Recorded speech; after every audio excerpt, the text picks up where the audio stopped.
Okay, so hindi pwedeng hindi natin to i-post, diba? Kasi, diba, busy-busy ako, gagawa kasi ako ng summative test namin tomorrow ng aking mga bagets. Kakatapos ko lang, gulo ng hair ko, grabe. Kakatapos ko lang mag-message doon sa aking mga prospect and client no, sa Sun Life. And then, after nun, gumagawa naman ako ng summative test. Tapos, ito naman, ang ang mga GC namin ay sumasabog kasi dahil dito. So, ito siya mga besh. Alternative delivery learning mode tayo tomorrow.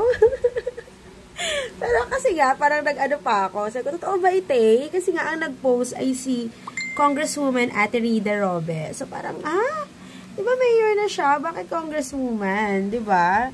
So, ang lola mo na may trust issue, medyo hindi pa siya naniwala.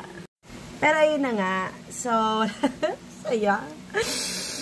Magkakaroon tayo ng ADL learning mode tomorrow. Doesn't mean hindi tayo mag-aaral ha. Mag-aaral pa rin tayo. May papadala kaming mga activities, mga teachers sa inyo.